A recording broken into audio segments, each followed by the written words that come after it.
Okay, हरे Krishna. Sorry, थोड़ा सा हम लोग टू गए आज। हरे कृष्ण गुरु, दंडवत प्रणाम। दंडवत प्रणाम सभी को। हरे कृष्ण स्वागत है। हरे कृष्ण। हरे कृष्ण।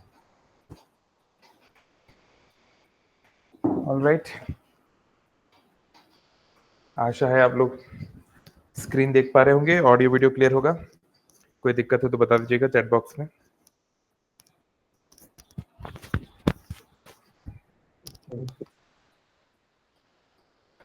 तो आइए मंगलाचरण से शुरू करते हैं।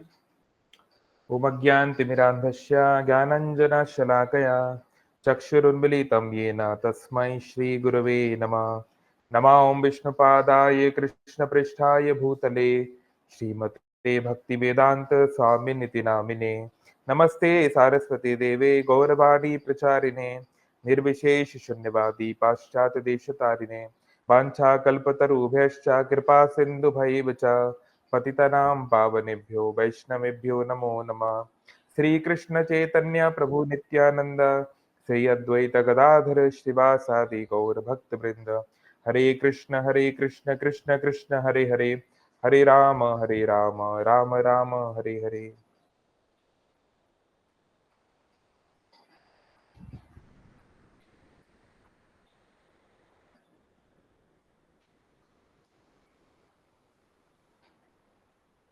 हरे कृष्ण।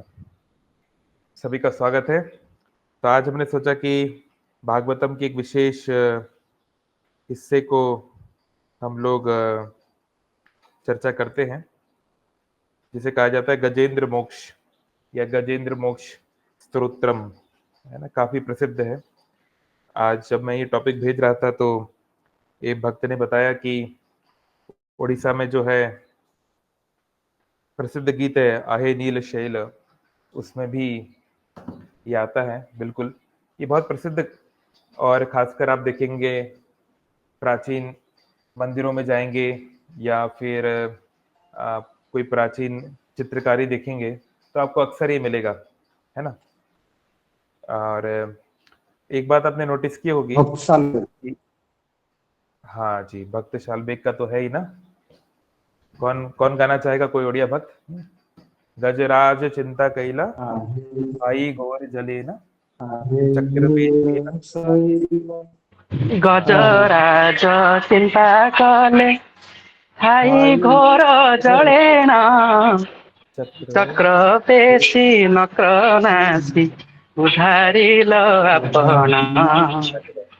धन्यवाद इसको। So it's very popular in Odisha, है ना। ऐसे ही एक बहुत प्रसिद्ध भक्त हुए वृंदावन में भी, उनका नाम था सूरदास। आपने सुना होगा। उनका जन्म से वो अंधे थे और ब्रज भाषा में उन्होंने भागवतम की कमेंट्री लिखी है। ब्रज भाषा में उसको सूर सागर कहते हैं। ये सूर सागर बहुत प्रसिद्ध है, वृंदावन में बहुत पॉपुलर है। तो सूर सागर के 10वें स्कंद में ये आता है, गजेंद्र मोक्ष को उन्होंने इस गीत के माध्यम से लिखा है, जिसको अभी हमने सुन रहे थे। हमारे गुरु महाराज शिल भक्ति चारू महाराज ने गाया था, जो भी हम लोग सुन रहे थे शुरू होने के पहले, ना। हे गोविंद हे गोपाल, हे गोविंद राखो शरण, अब तो जीवन हारे। नीर पीवन हेतु गयो, पानी पीने के लिए गया था सिंधु के किनारे। वो एक तालाब में गया था, लेकिन ये इतना विशाल तालाब है क्योंकि इस पृथ्वी पर ये घटना नहीं हुई, ये किसी और प्लेनेट पे हुई थी। एक एक हायर प्लेनेट पे हुई थी, है ना, देवताओं के लोक में हुई थी। तो इसलिए वहां पे तालाब भी बहुत विशाल विशाल है, मानो सागर के समान। तो वहां पर वो गया था पानी। तो सिंधु बीच बसत ग्राह, ग्राह मतलब होता है क्रोकोडाइल, है ना, मगरमच्छ। तो चरण धरे पछारे, उसने वहां पर उनका पैर पकड़ लिया उस हाथी का। 4 प्रहर युद्ध भयो। तो एक प्रहर मतलब कितना टाइम होता है, कौन बताएंगे? 3 hours। Yes, 3 hours. हम लोग बोलते हैं ना हिंदी में दोपहर, दोपहर हो गई है। तो दोपहर, पहर शब्द है प्रहर से, प्रहर मतलब होता है 3 घंटे। तो दोपहर जो हम बोलते हैं आफ्टरनून, इंग्लिश में बोलते हैं आफ्टरनून। नून मतलब दोपहर के 12 बजे, दोपहर के 12 बजे के समय को आफ्टरनून बोलते हैं। और हिंदी में बोलते हैं दोपहर, यानी 2 into 3 यानी 6 आवर्स। तो 12 बजे से 6 बजे के समय को हिंदी में दोपहर बोला जाता है ना। वो आ रहा है संस्कृत वर्ड प्रहर से, है ना। तो 4 प्रहर युद्ध भयो, तो ये लोग 4 घंटे तक, ये लोगों ने मतलब 4 प्रहर यानी कि 12 घंटे तक युद्ध लड़ा। तो कौन से 12 घंटे? ये देवताओं के 12 घंटे हैं, है ना। कोई ये साधारण नहीं है ना। बहुत लंबे समय तक फिर अलग अलग हम जो पढ़ते हैं कि पृथ्वी से हायर कॉन्शियसनेस पे जो लोग हैं, है ना, स्वर्ग लोक है, फिर तप लोक है, जन लोक है ना। तो जितना आप हायर जाएंगे उतना उतना वहां पर टाइम जो है वो रिलेटिवली एक्सपैंड होगा। जैसे आइंस्टीन की थ्योरी है ना, द थ्योरी ऑफ रिलेटिविटी, कि जितनी ज्यादा हम लोग स्पीड पे रहेंगे उतना हम टाइम को स्लो कर सकते हैं, है ना। Like if you can go at speed of light you can do time travelling, है ना, ऑल दैट। तो ये कॉन्सेप्ट बहुत पहले से वेदिक स्क्रिप्चर्स में है कि जैसे कि फॉर एग्जांपल हम देखते हैं ब्रह्मा, तो ब्रह्मा के जो कुछ क्षण हैं यहाँ के कई कई युग निकल जाते हैं, ऐसा भी है। सो यहाँ पर 4 प्रहर युद्ध हुआ, यानी उस हायर प्लेनेट के हिसाब से ले गयो मझधारे, और मझधार में धारा के बीच में यानी उस तालाब के उस सरोवर के बीच में वो ले गया। नाक कान डूबने लागे कृष्ण को पुकारे, और जब उसने बहुत कोशिश की, बहुत युद्ध हुआ, लेकिन जब लगा कि अब मृत्यु नजदीक है तो कृष्ण को उन्होंने पुकारा है। तो इसमें फिर अलग अलग आता है, द्वारका में शब्द भयो शोर भयो भारे, है ना। और इसी का एक और अल्टरनेटिव भी है, एक पाठ भेद, है ना, कि द्वारका से चले गोपाल गरुण के बिछारे। जब द्वारका में भगवान कृष्ण ने सुना कि मेरा भक्त मुझे बुला रहा है, तो गरुण के बिछारे, गरुण के ऊपर बैठ के आ गए। उसमें भी आचार्यों का ये कहना है कि भगवान ने जब देखा कि मेरा भक्त तकलीफ में और मुझे बुला रहा है, तो उन्होंने गरुण को भी डांटा कि गरुण तुम कितना स्लो चल रहे हो, है ना। तो देखिए गरुड़ तो भगवान के अंश है, भगवान के प्रिय हैं, नित्य पार्षद हैं। और ऐसे बताया जाता है कि जैसे हम कहते हैं कि हमारे इस भौतिक संसार में सबसे फास्ट क्या चीज है, हमारे मटेरियल वर्ल्ड में हम क्या पढ़ते हैं, what is the fastest object और फास्टेस्ट एंटिटी, क्या पढ़ते हैं हम? कौन बताना चाहेगा? माइंड प्रभु जी। हाँ, लाइट, यस। लाइट जो है 3 लाख किलोमीटर पर सेकंड की स्पीड से चलती है। 1 सेकंड में 3 लाख किलोमीटर लाइट चल सकती है ना। इसलिए हम लोग पढ़ते हैं कि सूरज से पृथ्वी पर आने के लिए लाइट को 8 मिनट 8 सेकंड लगते हैं, है ना। कई बार आपने पढ़ा होगा कि सनरेज को स्टार से या सन ग्लोब से यहाँ पे आने में 8 मिनट से ज्यादा लगता है ना। इतना बड़ा डिस्टेंस है। तो लाइट सबसे फास्ट है ना, नो डाउट। लेकिन ऐसे काव्य में बोला जाता है, कविता में बोला जाता है, एक फिलॉसफी में बोला जाता है कि मन तो जो है वो लाइट से भी फास्ट है। मन का जो वेग है वो शब्द के वेग और यहां तक कि प्रकाश के वेग से भी, प्रकाश की स्पीड से भी ज्यादा है। कैसे कि यहां से अगर मुझे सूरज तक जाना है, सन प्लैनेट तक जाना है, तो अगर मैं लाइट की स्पीड में जाऊंगा तो भी मुझे 8 मिनट लगेगा, है ना। लेकिन मन में हम तुरंत सूर्य को इमेजिन कर सकते हैं, है ना। मन कैन बी, क्योंकि मन के धरातल पे, है ना, ये ऑफ कोर्स ये टेक्निकली ऐसा पॉसिबल नहीं है, बट एक काव्य में ऐसा बोला जाता है। तो मन जो है वो कहीं ज्यादा फास्ट है। लेकिन ऐसे बोलते हैं कि गरुड़ जो है वो मन के वेग से भी तेज है। गरुड़ की स्पीड इतनी ज्यादा है कि मन भी जिस स्पीड में नहीं जा सकता उतनी तेजी से गरुड़ पहुंच जाते हैं, है ना। भगवान के पार्षद हैं वो, तो भगवान के लिए क्या असंभव है ना।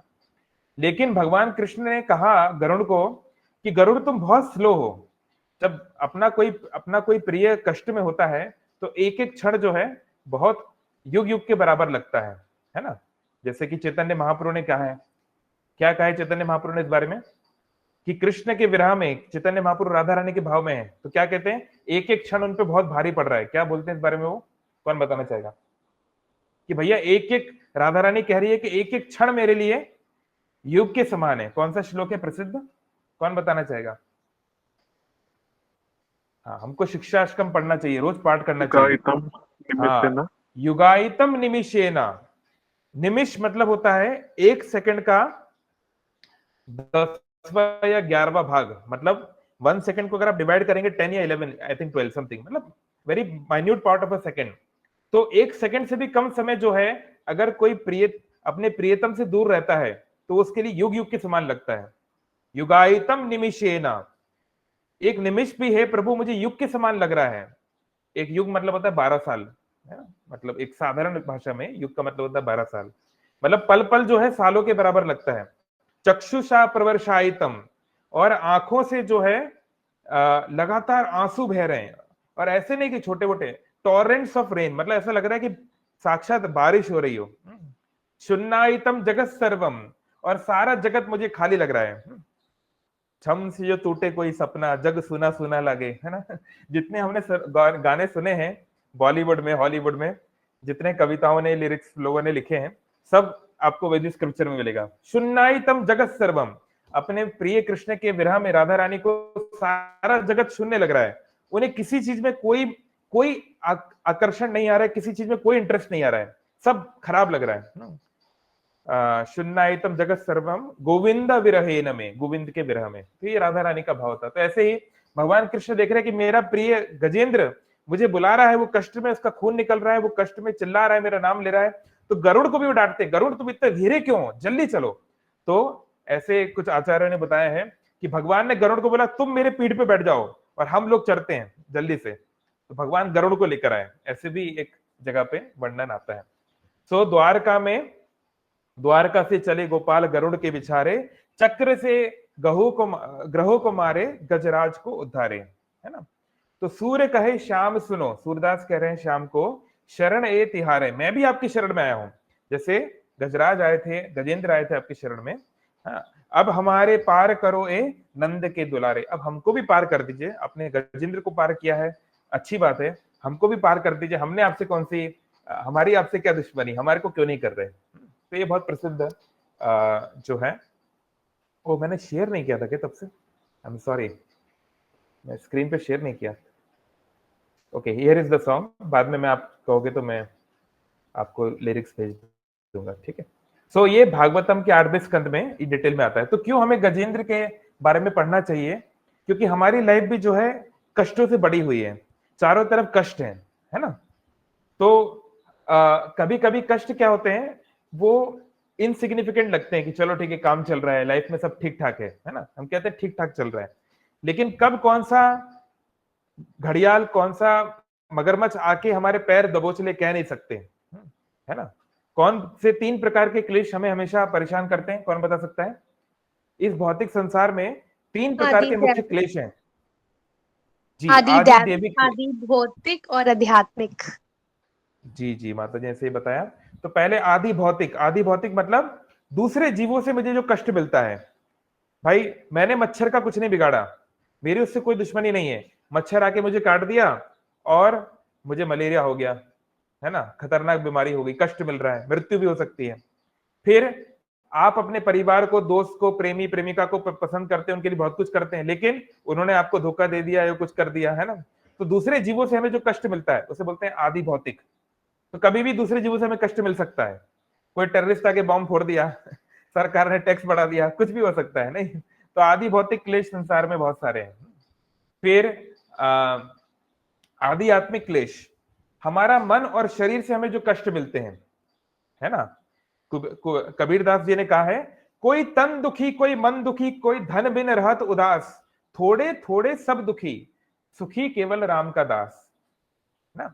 कोई तन का दुखी, किसी को शारीरिक समस्या है, किसी को मानसिक समस्या है। आज के जमाने में जितनी फिजिकल प्रॉब्लम्स हैं, फिजिकल डिजीज से लोग ग्रस्त हैं, उससे कहीं ज्यादा मेंटल साइकोलॉजिकल इश्यूज से लोग ग्रसित हैं, है ना। कल परसों ही एक डिवोटी से बात हो रही थी, वो साइकोलॉजिस्ट हैं। वो एक लड़के ने अपना गला काट लिया, शायद रिलेशनशिप इशू था या फैमिली इशू जो भी है। तो वो तो बहुत सिग्निफिकेंट या बहुत ही हायर मैग्नीट्यूड वाली बात हो गई। लेकिन परेशानी, किसी की बात पे हृदय कष्ट हो जाता है, एनवियसनेस कोई लोग रखते हैं, कोई लोग नेगेटिविटी रखते हैं, कोई लोग हमें पुल डाउन करते रहते हैं, कितने सारे कष्ट हैं, नहीं। तो मन और शरीर हमको कष्ट देता है। और तीसरे प्रकार के होते हैं आदि दैविक क्लेश, मतलब दिव्य रूप से हमारे से हायर अथॉरिटी के द्वारा जो हमको क्लेश मिल जाता है। भूकंप आ गया, तूफान आ गया, है ना, कोई कभी ज्यादा बारिश हो गई, कभी सूखा पड़ गया, ये सबसे भी हमको क्लेश मिलता है। तो कितने सारे क्लेश हैं। तो ये जो 3 क्लेश हैं, इनको दुर्गा देवी के त्रिशूल से बताया गया है। जो महामाया है दुर्गा, जो इस सारे ब्रह्मांड को चलाती है ना, सृष्टि स्थिति प्रलय साधना शक्ति रेखा छाएव यस्य भुवनानि बिभर्ति दुर्गा इच्छा अनुरूपमपि यस्य च चेष्टते सा गोविंदमादि पुरुषम तमहम भजामि, है ना। तो वो त्रिशूल से हमको 3 प्रकार के क्लेश हमको मिल रहे हैं हमेशा। तो हमें बहुत जरूरी है कि कैसे हम भगवान को बुलाएं, हम हम किस भाव में भगवान को बुलाएं, कब कब बुलाएं, क्योंकि क्लेश तो हमेशा ही है। सो ये बहुत कुछ यहाँ पे सीखने को मिलता है गजेंद्र के इससे। तो हम लोग अगले 20-25 मिनट इसमें को करेंगे। सो बी विथ मी। सो हम पढ़ रहे हैं भागवतम 8वां स्कंद चैप्टर नंबर 2 गजेंद्र की स्टोरी। तो आपको नाम से समझ में आ रहा है इंद्र मतलब क्या होता है, कौन बताएंगे? गजेंद्र शब्द में 2 शब्दों की संधि है, 2 शब्दों से मिलकर बना है। गज मतलब होता है हाथी, है ना, और इंद्र मतलब क्या है? स्वामी। कौन बताएंगे? स्वामी, हाँ किंग, कह सकते हैं। किंग, राजा। इंद्र मतलब होता है किंग, किंग, हाँ, इंद्र मतलब होता है लीडर, स्वर्ग किंग। का यस, राजा। नहीं स्वर्ग का राजा या नहीं। इंद्र शब्द का अर्थ होता है लीडर या किंग, है ना, किसी किंग, किंग, किसी ग्रुप का है ये। हमारे जो इंद्रदेव हैं, जो हम पढ़ते हैं इंद्र चंद्र वरुण, तो हमारे इंद्रदेव, इंद्र एक पोस्ट है, इंद्र किसी का नाम नहीं है। जैसे हम बोलते हैं प्रधानमंत्री मोदी जी हैं, तो प्रधानमंत्री एक पोस्ट है, एक पदवी है, और मोदी जी एक व्यक्ति हैं जो उस पदवी पर बैठे हैं। तो ऐसे ही हमारे इंद्र एक पोस्ट है, सारे देवतागण जिनके अंडर कार्य करते हैं, संसार की सरकार को चलाते हैं, यूनिवर्सल गवर्नमेंट को चलाते हैं, उनको इंद्र बोलते हैं। हमारे इंद्रदेव का नाम क्या है, कौन बताएंगे?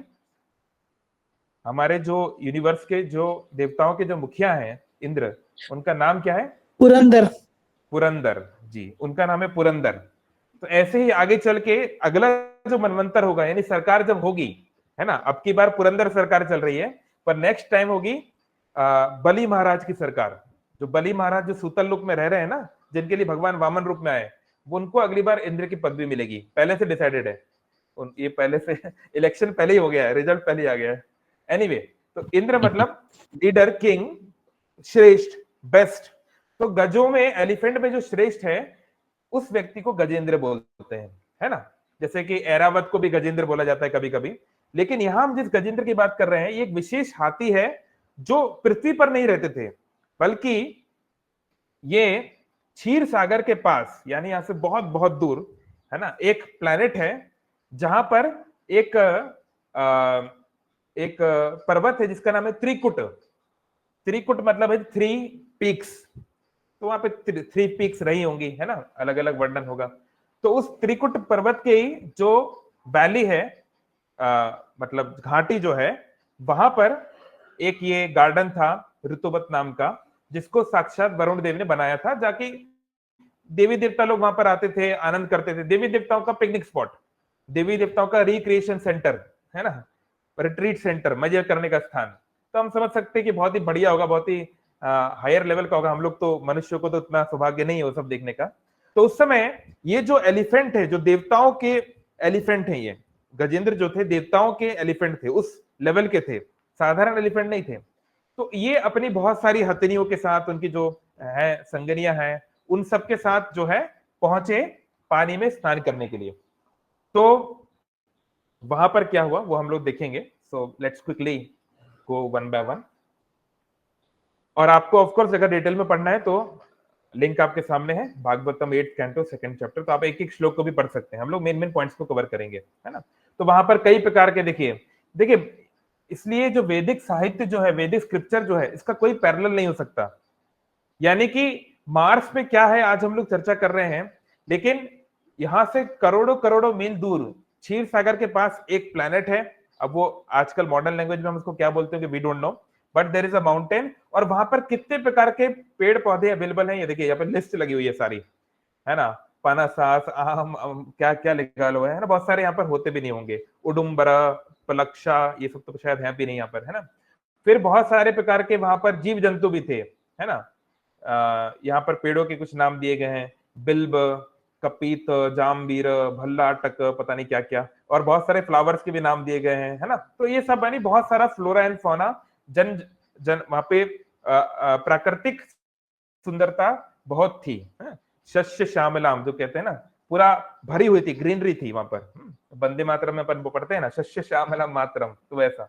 सो यहाँ पर जो है ये पहुंचे बिल्कुल आनंद में, बढ़िया पिकनिक के मूड में आए हैं, और वहां पर बहुत सारे जानवर हैं, सब उनको बहुत सम्मान करते हैं, वो सबके लीडर हैं, ये सब कुछ इसमें दिया गया है, ठीक है। तो उस समय क्या हुआ, ये भाई साहब अंदर घुस गए और बढ़िया से एंजॉय कर रहे हैं, और अपनी पिचकारी से उनका जो ट्रंक है, जो एलिफेंट की जो क्या बोलते हैं ट्रंक को अपन, जो उसकी सूंड है, सूंड से वो पिचकारी की तरह पानी वानी खेल रहे हैं अपने बच्चों के साथ, अपनी बीबियों के साथ, मतलब बहुत एंजॉय कर रहे हैं बेसिकली। तो उस समय यहां पर बताया गया है कि जैसे एक मनुष्य अपने माया में पड़कर परिवार के साथ खाओ पियो ऐश करो, इस फिलॉसफी में जीवन बिता देता है, ये नहीं समझता कि काल रूपी क्रोकोडाइल, काल रूपी मगरमच्छ कभी भी उसको पकड़ सकता है, और वो बेवकूफ की तरह बस एंजॉय करता रहता है, और जब उसका समय आता है तब तक बहुत देर हो जाती है। तो ऐसे ही हुआ गजेंद्र के साथ, है ना, कि उसने नहीं देखा कि भैया यहाँ पर क्या क्या है क्या नहीं है ना। इस तरीके तो थोड़ा देखना चाहिए, पानी में ऐसे कूद नहीं जाना चाहिए, इट इज वेरी डेंजरस, है ना।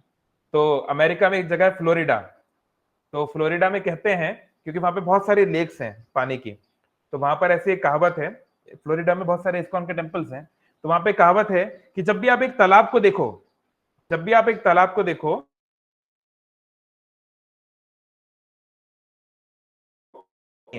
जैसे मगरमच्छ होते हैं ना, ऐसे एलिगेटर मगरमच्छ ही है मान लो, तो कहीं मगरमच्छ तो नहीं है, एलिगेटर तो नहीं है, अगर वो बाहर नहीं है तो वो पानी के अंदर जरूर होंगे।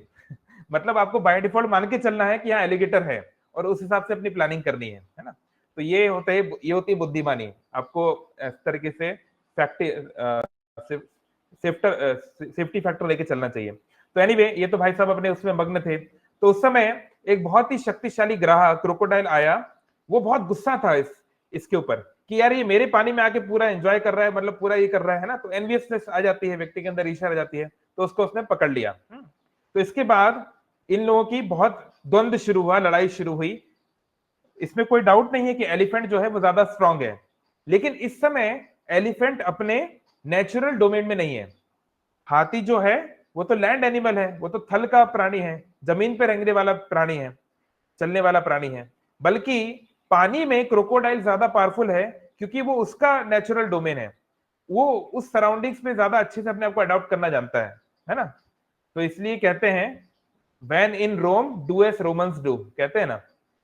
और एक हिंदी में भी कहावत है कि पानी में किससे मगरमच्छ से बैर अच्छी नहीं, ऐसा कुछ हिंदी में भी कहावत है इस तरीके, है ना। तो कहने का मतलब पानी में बिल्कुल पंगा नहीं लेना चाहिए जो लोग पानी के एनिमल है उससे।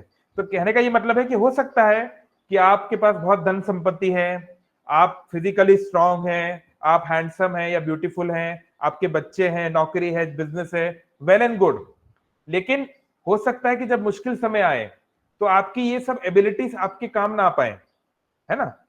ऐसा हो सकता है ना। कोई आप किसी ऐसे व्यक्ति के संग में पड़ जाएं, ऐसी सिचुएशन में पड़ जाएं जहां आपकी ये सब एबिलिटीज आपको हेल्प ना कर पाए, है ना। तो ऐसे ही कुछ हुआ गजेंद्र के साथ, तो बहुत बुरी स्थिति में पड़ गया। तो वहां पर उसकी बहुत सारी पत्नियां थी, उन पत्नियों ने देखा हमारे पति जो है इस प्रकार से मुश्किल में है, उनके प्राण संकट में है, तो बेचारी रोने लगी, हाय हाय करके चिल्लाने लगी, कोई बचाओ बचाओ कहने लगी। और वहां पर उसके परिवार के और भी लोग थे, भाई बंधु लोग होंगे, बच्चे लोग होंगे, बहुत लोग होंगे, तो वो भी चाहते थे गजेंद्र की मदद करना, लेकिन उन्होंने खींचने की कोशिश की, लेकिन इस क्रोकोडाइल की स्ट्रेंथ इतनी थी, इस मगरमच्छ की शक्ति इतनी थी कि वो उसको निकाल नहीं पाए। तो इस प्रकार से बहुत समय तक ये युद्ध चलता रहा बहुत लंबे समय तक, है ना। मनुष्यों के हिसाब से कई साल बीत गए, अगर ह्यूमन क्लॉक के हिसाब से देखा जाए, ह्यूमन टाइमिंग के हिसाब से देखा जाए, तो बहुत समय निकल गया, और धीरे धीरे इस हाथी की शक्ति कमजोर पड़ने लगी। तो इससे हमें क्या सीखने को मिलता है कि हमारे जो अपने हैं, जिनको अपना मानते हैं, वो पहली बात तो अगर सच में जेन्युइनली हमारे अपने हैं तो हमें हमारे कष्ट में वो दुखी वो होंगे, अपना प्रयास भी करेंगे, लेकिन कोई गारंटी नहीं है कि वो हमको बचा पाए, है ना। इसका और कोई उदाहरण देना चाहेगा वैदिक स्क्रिप्चर्स में? पहले रियल वर्ल्ड में तो बहुत एग्जाम्पल है, लेकिन कोई वैदिक स्क्रिप्चर में एग्जाम्पल देना चाहे कि भाई कोई व्यक्ति बहुत कष्ट में पड़ गया और उसके अपने लोग चाहकर भी उसको बचा नहीं पाए या कुछ ज्यादा कुछ कर नहीं पाए। रत्नाकर में वाल्मीकि, हाँ, वाल्मीकि रत्नाकर जब अपने जैसे द्रौपदी महारानी की साड़ी हाँ, जब द्रौपदी का तो बहुत अच्छा एग्जाम्पल है ही, उनका तो हम चर्चा करेंगे। कर्ण थैंक यू। कर्ण कर्ण का, हाँ कह सकते हैं, दुर्योधन वगैरह उसको बचाना चाहते थे पर हाँ नहीं बचा पाए। और रावण रावण का भी हाँ कह सकते हैं, मंदोदरी वगैरह उनको बचाना चाहती थी बट हाँ यस। तो बहुत सारे अभिमन्यु के केस में भी हाँ, हालांकि अर्जुन वहां पर नहीं थे लेकिन बाकी युधिष्ठिर वहां पर थे, भीम वहां पर थे, लेकिन कोई भी चक्रव्यूह के अंदर जा नहीं पा रहा था, तो वो लोग भी बेचारे विवश थे क्योंकि चक्रव्यूह के अंदर गए जाएंगे नहीं तो बचेंगे कैसे। हाँ, अभिमन्यु कह सकते हैं। और रियल वर्ल्ड में प्रहलाद ऐसे जी। बहुत, प्रहलाद को कौन बचाना चाह, उनकी माँ शायद बचाना चाहती हो, बाकी तो कोई बचाना चाह नहीं रहा था। एनीवे हाँ, तो thank you all very much. So there are many such examples, और प्रैक्टिकल लाइफ में भी ऐसे बहुत सारे एग्जांपल हैं। आप ऐसा मत सोचिए कि ऐसे एग्जांपल्स नहीं है ना। आप देखेंगे कि बहुत सारे ऐसे बड़े बड़े महत्वपूर्ण लोग हुए हैं, राजा महाराजा और हुए हैं, बिजनेसमैन हुए हैं, बिजनेस टाइकून्स हुए हैं, या सेलिब्रिटीज हुए हैं, जो अपने खास लोगों को नहीं बचा पाए, है ना। उनके पास हो सकता है कि बहुत सारा पैसा हो, they can go to the best doctors in the world, लेकिन इससे कोई गारंटी नहीं है कि आप बच जाओगे, है ना। इसके बहुत सारे एग्जाम्पल्स अवेलेबल हैं, है ना। तो आप लोग को पता है ना ऐसे example, there are many such examples, है ना। तो हम देख सकते हैं कि कभी कभी हमारे, जैसे हम लोग कहते हैं कि कोई पति अपनी पत्नी को बोलता है या भाई अपनी बहन को बोलता है कि मैं भैया मेरे राखी के बंधन को निभाना, है ना, अभी रक्षाबंधन आ रहा है ना, तो राखी के बंधन को निभाना। तो सही बात है, भाई अपना पूरा प्रयास करेगा, लेकिन भाई भी तो एक मनुष्य ही है, उसकी भी तो लिमिटेशंस हैं, है ना। मूवीज में ये अच्छा लगता है, लेकिन रियलिटी ये है कि हमेशा कोई हमारी हर सिचुएशन में मदद नहीं कर पाएगा। कितने ही लोग हमारे जन्म मृत्यु जरा व्याधि में मदद कर पाएंगे, है ना। तो इसलिए हम बाकी लोगों से आदान प्रदान कर सकते हैं, हम उनसे एक्सपेक्टेशन भी रख सकते हैं, इट्स ओके, लेकिन हमारी अल्टीमेट एक्सपेक्टेशन, हमारी जेन्युइन एक्सपेक्टेशन केवल भगवान से होनी चाहिए। क्योंकि देखिए बाकी सब जो है वो खुद भी टर्म्स कंडीशन में बंधे हुए हैं। और जैसे माता जी ने एग्जांपल दिया द्रौपदी, तो द्रौपदी का एक आचार्य वन ने बताए हैं कि देखिए द्रौपदी ने सबसे पहले किससे मदद मांगी उन्होंने?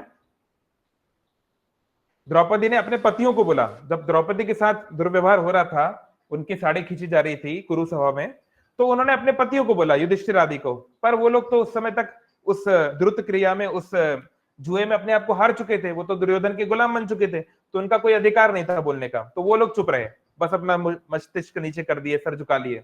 उससे क्या होगा? फिर उन्होंने जो बड़े थे, द्रोणाचार्य थे, कृपाचार्य थे, भीष्म पितामह थे, हाँ, उन सब से बोला कि आप हमारी रक्षा कीजिए, लेकिन वो सब भी रक्षा नहीं कर पाए अलग अलग रीजन से, तो वो लोग भी रक्षा नहीं कर पाए। तो यहाँ पर जो दुशासन, उसकी साड़ी खींचे जा रहा है ना, अब उनको डर लग रहा है कि क्या होगा।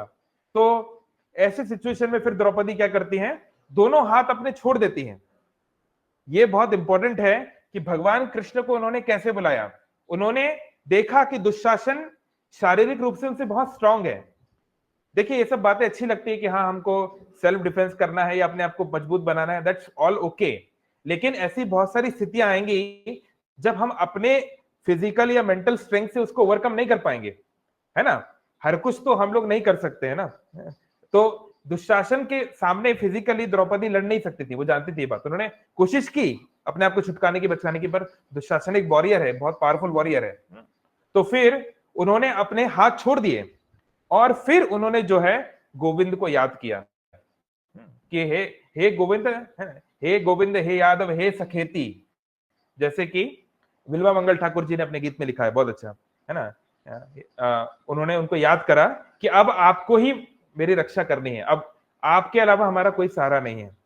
तो इससे हमें पता चलता है कि हमें अपना प्रयास करना है, जैसे द्रौपदी ने किया, लेकिन हमें केवल अपने प्रयास को ही प्राइमरी बेसिस नहीं रखना है सक्सेस का, है ना, या फिर सेल्वेशन का, अपने आप को बचाने का, या अपनी मुक्ति का, या अपनी सफलता का मुख्य आधार भगवान की कृपा ही होनी चाहिए। हमें अपना प्रयास पूरा करना है। द्रौपदी ने बहुत कोशिश की, ऐसे नहीं कि पहली बार में भगवान को याद करने लगी, उन्होंने बहुत कोशिश की। जो जो उनके पास था, जो जो अपने लोग थे, जो जो रिसोर्सेस थे, उन्होंने बहुत कोशिश की होगी अपने आप को बचाने की, लेकिन जब नहीं हुआ तो फिर उन्होंने फाइनली, अब ये भगवान की ही इच्छा जैसी होगा वैसा माना जाएगा। तो ऐसे ही भगवान ने हमको बुद्धि दी है, भगवान ने हमको शारीरिक बल दिया है, परिवार दिया है, देश दिया है, तो जो जो हमसे बन सके हमें करना चाहिए। ऐसे नहीं बस भगवान पे पहले छोड़ दिया, क्योंकि भगवान भी देखना चाहते हैं आप कितना प्रयास करते हो। लेकिन हम जो भी कर रहे हैं, जो कुछ भी हम कर रहे हैं, उसमें हमको ये याद रखना है कि जो भी भगवान ने दिया है, उस शक्ति को, उस रिसोर्स को हम यूज कर रहे हैं। वो हमारी शक्ति है, हमारी रिसोर्स नहीं है ना। तो ऐसे हमें समझना है। तो पहली बात, अगर जीवन में कोई कष्ट आए तो पहले हमें ये सोचना है उस कष्ट के निवारण के लिए हमने क्या किया, ये इंपॉर्टेंट है। ऐसे नहीं हमने पढ़ाई नहीं की और हम फेल हो गए तो भगवान को याद कर रहे हैं, भगवान पास करा देना। हमने कोई मेहनत नहीं की, हमारा बिजनेस डाउन हो गया, हम भगवान को याद कर रहे हैं, ऐसे थोड़ा ना चलेगा। हमने कोई माला जप नहीं की, कोई साधना नहीं की, कोई सुबह नहीं उठे, कोई हम मंदिर नहीं गए, कोई हमने मंदिर में झाड़ू नहीं लगाया, कोई हमने शास्त्र नहीं पढ़ा, और फिर हम बोल रहे हैं हमारी चेतना ठीक नहीं हो रही, भक्ति में आगे नहीं बढ़ रहे। ऐसे नहीं चलेगा। भगवान ने आपको ये शरीर दिया है, बुद्धि दी है, इसका प्रयोग करिए। भगवान ने बोला है ददामी बुद्धि योगम तम, ऐसे योगी को, ऐसे भक्त को मैं बुद्धि देता हूं कैसे अपने जीवन को जीना है। गुरु साधु शास्त्र के माध्यम से जानिए और संघर्ष करिए। भगवान देखना चाहते हैं कि मेरा भक्त संघर्ष करे। क्यों? क्योंकि भगवान नहीं चाहते कि मेरा बच्चा, जैसे एक छोटे बच्चे को अगर आप कोई संघर्ष नहीं करवाओगे, मतलब उसको कोई भी आप चैलेंज नहीं दोगे, हर चीज स्पून फीड करोगे, बेटा तेरे को उठने की जरूरत नहीं है, हर चीज तेरे को मिलेगी, तो वो बच्चा बिगड़ जाएगा, वो कभी अपने पैर पे खड़ा नहीं हो पाएगा, है ना। इसलिए उन्होंने बोला है ना, क्या नाम है, चाणक्य पंडित, क्या बोला है चाणक्य पंडित ने, लालयेत 5 वर्षाणि 10 वर्षाणि ताड़येत, प्राप्तेषु 16 वर्षे, मैं लास्ट लाइन भूल गया, बट उसका मीनिंग ये है, लालयेत 5 वर्षाणि, बच्चा जब छोटा है, 5 साल से छोटा है ना, तो उस समय जो बाल्यावस्था है, उस समय बच्चे का खूब लालन करना चाहिए, मतलब खूब दुलार करो, बहुत मेरा लाला मेरा लाली जो भी है, खूब उसको प्यार से रखो, खूब उसको, कुछ उससे मेहनत मत कराओ, कुछ खूब उसका ध्यान रखो। लेकिन 5 साल की उम्र के बाद, है ना, जब वो 5 साल की उम्र को छोड़ के छठी उम्र में लग जाता है, 10 वर्षाणि ताड़येत, तो 6 से 16 साल की उम्र या 5 से 15 साल तक की उम्र में, ये जो 10 साल की जो फेज है, 10 वर्षाणि ताड़येत, इसमें ताड़न करना चाहिए। ताड़न मतलब बहुत ध्यान से रखना चाहिए, और कभी कभी पनिश भी करना चाहिए। अंग्रेजी में भी कहावत है, spare the rod spoil the child. तो इस अवस्था में आपको बच्चे को कुछ कार्य करवाने चाहिए, उसको जो है गलत करने पे सजा देनी चाहिए, सही करने पे कुछ रिवॉर्ड करना चाहिए। सजा फिजिकल नहीं होगा चलेगा, लेकिन थोड़ा उसके मन में भय रहना चाहिए, जरूरी है। नहीं तो क्या होगा, एक बार वो 16 साल का हो गया, प्राप्तिषु 16 वर्षे, एक बार वो 16 साल का हो गया, तो वो आपकी बात नहीं सुनेगा। फिर वो आपका मित्र की तरह ही आप उससे बात कर सकते हो, है ना। 16 बरस की बाली उम्र को सलाम, एक बार प्यूबर्टी आ गई, एक बार 16 साल का हो गया, तो फिर वो आप उसको ज्यादा डांट नहीं सकते, मार नहीं सकते, फिर उससे वो आपके विरुद्ध हो जाएगा और फिर चीजें खराब हो जाएंगी। तो ऐसे ही भगवान भी चाहते हैं कि हमारा भक्त जो है प्रयास करे। ऐसे भगवान आके आपका युद्ध नहीं लड़ने वाले हैं, भगवान आपको गाइड करेंगे, आपको मोटिवेट करेंगे, इंस्पायर करेंगे, और अल्टीमेटली जिताएंगे भी वही, लेकिन वो चाहते हैं कि आप युद्ध करो, है ना। गीता का कौन सा श्लोक है, कौन बताएंगे फटाफट? भगवान ने कहां पे क्या बोला है इस बारे में, एक लाइन में बहुत प्रसिद्ध, तस्मात् सर्वेषु कालेषु माम अनुस्मरणम युद्ध च। अर्जुन, युद्ध तुमको ही लड़ना है, लेकिन मेरा स्मरण करते हुए लड़ो, है ना। तो इस प्रकार से, तो यहां पर हम देख रहे हैं बेचारा गजेंद्र जो है बहुत प्रयास किया, उसके घर वाले लोग कुछ ज्यादा कुछ कर नहीं पाए, तो इस प्रकार से उसने बहुत सारा इस प्रकार से युद्ध लड़ा, लेकिन वो नहीं कर पा रहा था, है ना। फिर ये अगला चैप्टर शुरू हो जाता है, चैप्टर 3। तो ये जो गजेंद्र है, ये कोई साधारण हाथी नहीं है, जैसे पहले बोला ये तो देवताओं का हाथी है, लेकिन ये क्या है, पिछले जन्म में ये दक्षिण भारत में एक राजा थे, इनका नाम था इंद्रद्युम्न। इस इंद्रद्युम्न राजा का पुरी के जो राजा थे इंद्रद्युम्न, मतलब जो उज्जैन के राजा थे जिन्होंने जगन्नाथ जिनके कारण आए हैं, उनसे उनका कोई लेना देना नहीं है ना। इंद्रद्युम्न भी एक प्रसिद्ध संस्कृत शब्द है ना, the king of the enjoyers, the king of the dwellers, ऐसे करके। सो एक और राजा थे इंद्रद्युम्न किसी और सतयुग में, उन्होंने क्या है, एक ऋषि के साथ कुछ उनका आचरण गलत हो गया, कुछ उनसे गलती हो गई, बहुत लंबी स्टोरी, हम उसमें नहीं जाएंगे।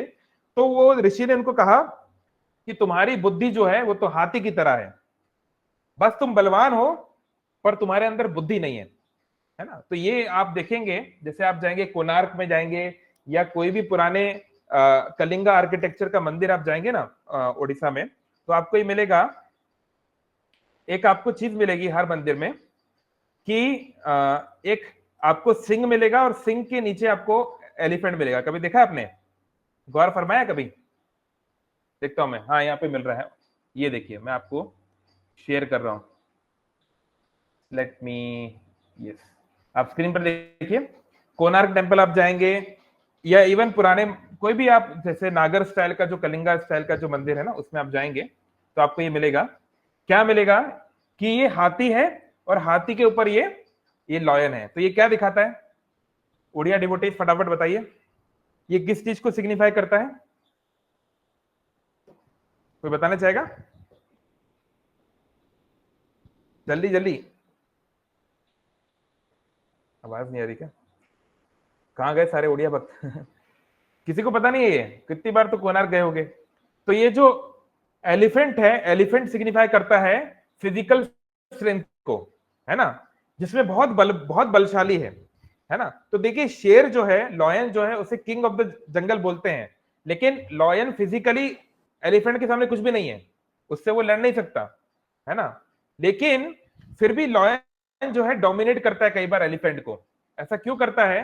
क्योंकि लॉयन की जो बुद्धि है वो ज्यादा तेज है ना, मतलब he is much more sharper and he is much more chivalrous, उसके अंदर साहस बहुत है, डरता नहीं है इतने आसानी से, है ना। तो ऐसे जो हम लोग कहते हैं ना अंग्रेजी में, pen is mightier than sword, कलम की शक्ति जो है शारीरिक शक्ति से ज्यादा होती है। तो इसी प्रकार से वो ऋषि ने बोला कि तुम इतने शक्तिशाली राजा हो इंद्रद्युम्न, पर तुम्हारे अंदर कोई बुद्धि नहीं है कि कैसे ब्राह्मण के साथ, कैसे ऋषि के साथ व्यवहार किया जाता है, इसलिए जाओ तुम जाके हाथी बन जाओ, तुम जैसे लोग को हाथी बन जाना चाहिए। तो फिर बाद में उन्होंने विनती की होगी ये वो, तो ठीक है, ऋषि ने कहा कि ठीक है, साधारण हाथी नहीं बनोगे, तुम एक दिव्य हाथी बनोगे और तुम्हारे उद्धार के लिए भगवान ही आएंगे, है ना। तो ये भी है कि कोई ऋषि अगर श्राप भी देते हैं तो उससे भी व्यक्ति का भला होता है, क्योंकि उनको जल्दी ही मुक्ति मिलने वाली, मतलब भक्ति मिलने वाली, मुक्ति क्या, भक्ति मिलने वाली है। ऐसे ही ये जो ग्राह है, जो क्रोकोडाइल है, ये भी कोई साधारण व्यक्ति नहीं है, ये भी एक राजा था, क्या नाम था इस राजा का, जस्ट मैं लेट मी चेक, हुलू वुलू ऐसा कुछ नाम था उसका, कुछ अजीब सा नाम था। ओके, मुझे अभी एग्जैक्टली याद नहीं आ रहा, but I think Hulu something, ऐसी कुछ नाम था उसका। तो उसको भी किसी कारण से श्राप मिल गया और उसने बहुत घटिया कुछ हरकत की होगी, तो उसको ये क्रोकोडाइल का शरीर मिला, ठीक है। तो ये क्रोकोडाइल इसको काटा जा रहा है, तो उस समय जो है गजेंद्र भगवान को याद करते हुए, क्योंकि पिछले जन्म में वो राजा थे, उन्होंने ब्राह्मणों से, भक्तों से बहुत कुछ सुना हुआ है, भगवान की स्तुति। हुहू नाम है क्या? ओके, थैंक यू, यस, मुझे हुलू पता नहीं क्यों याद आ रहा था। एनीवे, हाँ, हुहू बड़ा अजीब नाम है। सो शायद दैत्यों के राजा होंगे ऐसा कुछ। सो उन्होंने पिछले जन्म में सुना हुआ था भगवान की स्तुतियां, भगवान कितने महान है, भगवान कैसे हमारी रक्षा करते हैं। तो ये अगर आप पढ़ना चाहें तो पढ़ सकते हैं, ये भागवतम का 8th कैंटो का चैप्टर 3, जिसमें पूरी गजेंद्र की यहाँ पर प्रेयर्स है ना। तो ये सब करने के बाद भगवान प्रकट होते हैं, भगवान नारायण है, भगवान कृष्ण गजेंद्र के ऊपर, आई मीन गरुड़ के ऊपर बैठ के वहां पे प्रकट होते हैं, और वो खींच लेते हैं दोनों को, हाथी को बाहर खींच लेते हैं, यानी कि वो भी बाहर आ जाएगा, और जो ग्राह है, जो क्रोकोडाइल है, उसको काट देते हैं, पहले उसको मार देते हैं। तो इसमें भी ये बात है कि भगवान क्या करते हैं, पहले व्यक्ति के जीवन से कष्ट का निवारण करते हैं।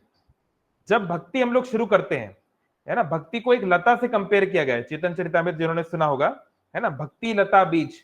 हमारी जो भक्ति है, जो डिवोशन है, इसको एक लता, लता को क्या बोलते हैं इंग्लिश में? क्रीपर से कंपेयर किया गया है ना। लता क्या होती है? लता कोई पेड़ है, मान लो कोई यहाँ पर वृक्ष है, तो उसके सहारे वो चढ़ने लगती है और वो ऊपर पहुंच जाती है ना। तो ऐसे भक्ति जो है एक लता है, और ये जो लता है ये जब आती है शुरू में तो ये दो चीजें करती है, एक होती है क्लेशाग्नि, एक होती है शुभदा।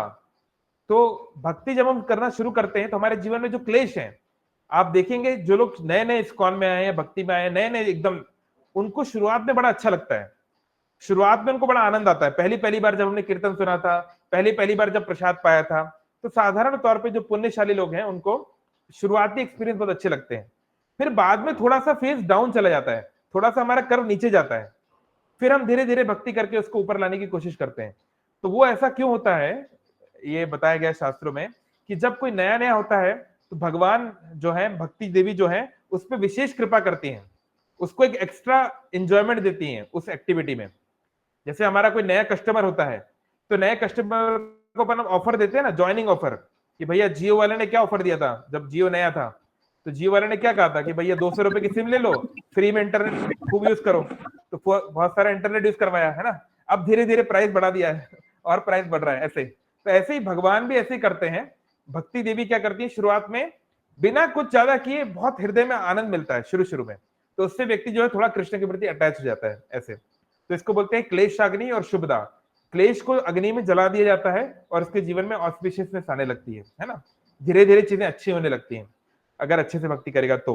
सो ऐसे ही यहाँ पर गजेंद्र जो है, उनके जो बड़ा कष्ट था वो क्रोकोडाइल जो उनको उनके पैरों को दुख दे रहा था, तो भगवान ने पहले गजेंद्र को बाद में बचाया, पहले उस कष्ट देने वाले ग्राहक को, क्रोकोडाइल का उन्होंने सर काट दिया, उसको मार दिया। तो जैसे ही ग्राहक को मारा तो भगवान के हाथों कोई मरता है तो उसको मुक्ति मिल जाती है। जो बड़े बड़े ज्ञानी, बड़े बड़े ऋषि जिस मुक्ति को प्राप्त करना चाहते हैं, याद रहे मुक्ति और भक्ति में अंतर है। भगवान का जो भक्त है वो मुक्ति नहीं चाहता, वो एक अलग चीज है ना। इसको जैसे बताया गया है, तुलसीदास जी ने रामचरितमानस में बताया गया है कि जब बलि जो है बाली, सॉरी, सुग्रीव का भाई बाली, उसको जब भगवान राम ने मार दिया और फिर उसने बोला मुझे क्यों मार दिया, भगवान राम ने उसको एक्सप्लेन किया तो वो समझ गया। फिर उसे तो भगवान राम ने कहा ठीक है बाली, मैं तुम्हें दोबारा ठीक कर दूंगा, तुम चिंता मत करो, तुम्हारा ये जो घाव है वो ठीक हो जाएगा। तो तब जो है बाली बोलते हैं कि नहीं नहीं प्रभु मुझे ठीक मत कीजिएगा, और वो बोलते हैं कि कौन सा है चौपाई, जन्म जन्म मुनि यत्न कराही। बहुत सारे बड़े बड़े मुनि ऋषि जो है जन्म जन्म तक यत्न करते हैं, प्रयास करते हैं, तपस्या करते हैं, व्रत करते हैं, अंत राम कभी आवत नाही, फिर भी देखा जाता है वो राम को स्मरण नहीं कर पाते, मृत्यु के समय राम को याद नहीं कर पाते।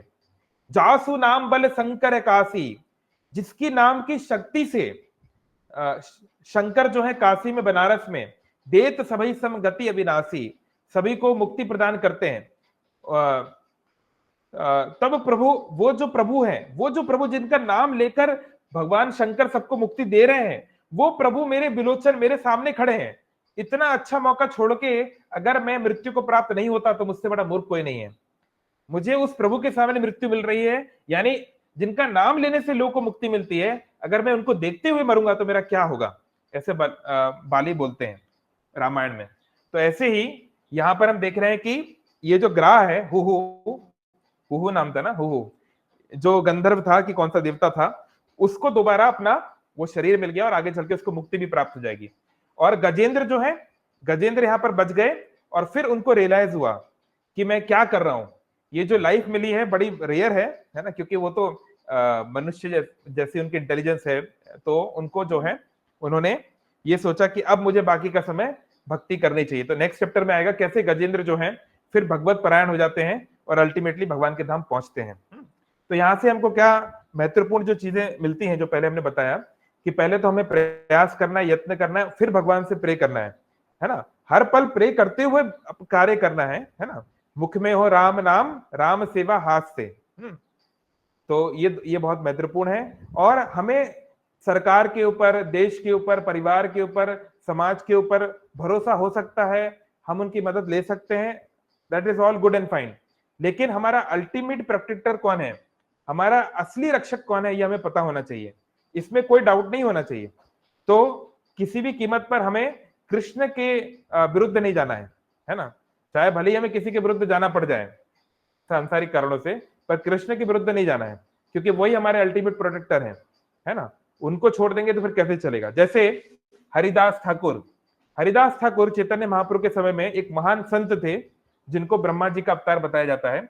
हरिदास ठाकुर का जन्म मुस्लिम परिवार में हुआ था, वो जन्म से मुसलमान थे, इसलिए जगन्नाथपुरी में रहते हुए भी वो कभी अंदर नहीं गए दर्शन करने के लिए, है ना। तो लेकिन कोई बात नहीं, वो इतने बड़े भक्त थे, दिन में हर रोज वो 192 राउंड चैंटिंग करते थे। कितना? 192 राउंड्स, यानी 18-19 घंटे जब करते थे वो, है ना। तो वो इसलिए चैतन्य महाप्रभु ने उनको नाम आचार्य की उपाधि दी। अगर किसी को चैंटिंग सीखना है, जब सीखना है, हरिनाम सीखना है, तो उनसे सीखे, ऐसे करके। तो हरिदास ठाकुर मुसलमान परिवार में जन्म हुए हैं और वो हरिनाम कर रहे हैं, लोगों को भक्ति करना सिखा रहे हैं। तो जब वो बंगाल में थे, वो उनका जन्म बंगाल में हुआ था, बाद में वो पुरी आए। तो जब वो बंगाल में एक जगह पे थे, उसका नाम मुझे अभी याद नहीं आ रहा है, अच्छे से कुछ नाम है उस जगह का, एनीवे, तो वहां का जो नवाब था, उस नवाब को पता चला कि भाई मुस्लिम व्यक्ति जो है हिंदू गुरु बन के लोगों को हरिनाम संकीर्तन वगैरह सिखा रहा है, ये सब क्या है। तो उन्होंने उनको पकड़वा के बुलवाया अपने दरबार में, बोला हरिदास तुम इतने उच्च कुल में जन्म हुए हो, तुम एक मुस्लिम परिवार में जन्म हुए हो, तुम क्यों ये काफिरों का काम कर रहे हो, क्यों तुम काफिरों की तरह ये मूर्ति पूजन कर रहे हो, ये राम कृष्ण का नाम ले रहे हो, ये सब क्यों कर रहे हो, ये कृष्ण का नाम लेना तुम बंद कर दो, इसको तुम बंद कर दो। तो हरिदास ठाकुर कहते हैं, देखिए हरिदास ठाकुर की समस्या क्या है कि उनको केवल बोला जा रहा है तुम कृष्ण का नाम लेना बंद कर दो, तो उनको वो सजा नहीं मिलेगी। लेकिन उन्होंने कृष्ण को नहीं छोड़ा। उन्होंने कहा कि देखिए, आज आप कह रहे हैं मैं कृष्ण का नाम लेना छोड़ दूं, आज आप बोलेंगे अल्लाह का नाम लो, कल को कोई कहेगा अल्लाह का नाम मत लो, कुछ और लो, है ना। तो देखिए, मैं अपने इष्ट के प्रति, मैं अपने भगवान के प्रति मेरा जो प्रॉमिस है, मेरा जो व्रत है, उसको मैं नहीं त्याग सकता। फिर उन्होंने एक बात बोली जो चैतन्य भागवत में बड़ा प्रसिद्ध है ना, कि खंड खंड होए शरीर, मेरा शरीर आप टुकड़े टुकड़े कर दीजिए और भले मेरी प्राण वायु बाहर निकल जाए, लेकिन मैं कभी ना छाड़ी बे, मैं कभी नहीं छोड़ूंगा कृष्ण नाम, मैं कृष्ण का नाम नहीं छोड़ सकता, ये मेरे लिए संभव नहीं है। तो फिर उसने बोला, नवाब ने बोला अच्छा तुम्हारी इतनी तुम्हारी मजाल कि हमारे सामने ऐसी बात बोलते हो। तो उन्होंने, उस नवाब ने बोला कि जो प्रोसिक्यूटर्स होते हैं, जो जल्लाद, जो लोग मारते हैं, तो क्या बोलते हैं वो, जो क्या बोलते हैं उसको, जो एक वायर जैसा, एग्जीक्यूटर, चाबुक, यस चाबुक होता है ना जिससे मारा जाता है, पता नहीं इंग्लिश में क्या होता है, जस्ट क्लिक नहीं कर रहे हैं। तो उस चीज से उन्होंने कहा कि इसको 21 बाजारों में ले जाया जाए। देखिए, अगर हमें एक बाजार में भी लाके कोई चाबुक से मारता रहे तो हमारे प्राण 1 या 2 बाजार में निकल जाएंगे, है ना। उनको 21 बाजारों में ले जाया गया और उनको चाबुक मार मार के इन जल्लादों के प्राण निकल गए, लेकिन हरिदास ठाकुर को कुछ नहीं हो रहा है, वो कृष्ण नाम ले जा रहे हैं, वो हरे कृष्णा करे जा रहे हैं। तो वो जल्लाद बोले कि भैया मालिक, अगर आपको कुछ नहीं हुआ तो वो नवाब हमको मार देगा। तो हरिदास ठाकुर बोलते हैं ठीक है चलो, तुम्हारे लिए मैं मर जाता हूँ, तुम्हारे कहने पे। तो हरिदास ठाकुर जो है तुरंत बेहोश हो जाते हैं, ऐसा लगता है मर गए। फिर बाद में हिंदू बोलते हैं अरे नहीं ये तो मुसलमान है, इसको हम जलाएंगे नहीं। मुसलमान बोलते हैं नहीं ये तो काफिर बन गया था, इसको हम दफनाएंगे नहीं। तो नवाब बोलता है ना दफना सकते हैं ना जला सकते हैं, तो हरिदास के शरीर को गंगा में फेंक दो। गंगा किनारे था वो शहर, गंगा में फेंक दो। तो गंगा में उनका शरीर फेंक दिया, तो शरीर तैरते हुए थोड़ा आगे गया और वहां पे हरिदास ठाकुर पुनः अपनी कॉन्शियसनेस में वापस आ गए और आगे चल गए। ऐसे अगर आप चाहें तो हरिदास ठाकुर के ऊपर एक मूवी भी है, वो अवेलेबल है यूट्यूब पर, है ना। हरिदास आप डालेंगे हरिदास मूवी इस्कॉन करके, आपको मिल जाएगी यूट्यूब पे, आप लोग जरूर उसको देखिए, है ना। आपको जान के बहुत खुशी होगी, उस मूवी में जो एक्टर है जिन्होंने हरिदास ठाकुर का रोल किया है, तो बी.आर. चोपड़ा की जब महाभारत बन रही थी 1980s में, लेट 80s में, वो जो प्रभु हैं अमेरिका के एक इस्कॉन मंदिर के वो टेंपल प्रेसिडेंट है, उनको मैं एक बार मिला हूं इंदौर में। उनका नाम अभी मुझे जस्ट क्लिक नहीं कर रहा। बहुत अच्छे, एक्चुअली वो दिखने में बहुत सुंदर है, जैसे एक्टर लोग थोड़ा सा गुड लुकिंग होना चाहिए ना, तो उनके वो काफी हैंडसम है, लुकिंग है। तो लेकिन वो ब्रह्मचारी हैं, तो वो तो विवाह तो किए नहीं। तो उन्होंने इस मूवी में लीड रोल किया है। और आपको जान के बहुत खुशी होगी कि जब कृष्ण के रोल के लिए ऑडिशंस हो रहे थे महाभारत के टाइम पर, जिसको नीतीश भारद्वाज ने किया ना, जिन्होंने वो कृष्ण का रोल किया है, तो उनका भी ऑडिशन हुआ था और उनको सिलेक्ट भी किया गया था। थे जो कैंडिडेट्स थे उसमें उनका भी नाम था। फिर बाद में उन्होंने आगे अपने सीनियर से पूछा, लोगों ने बोला देखो तुम एक ब्रह्मचारी हो, तुम कहाँ सीरियल में एक्टिंग करोगे, दिक्कत हो जाएगी तुमको, क्योंकि आई मीन सिनेमा वर्ल्ड में सब प्रकार की चीजें होती हैं ना, तो तुम्हारे लिए ठीक नहीं रहेगा, तो फिर कभी डिवोटीज लोग मूवी बनाएंगे उसमें तुम चले जाना, ऐसे करके उनको समझाया था। तो आगे चल के उन्होंने हरिदास ठाकुर मूवी में उन्होंने ये रोल किया है, आप लोग देख सकते हैं यूट्यूब पर अवेलेबल है। तो मैं ये बोल रहा था कि हरिदास को कुछ हुआ नहीं, ऐसे कैसे हो गया कि 21 बाजारों में उनको कोड़े पड़ रहे हैं, उनको कुछ हुआ कैसे नहीं।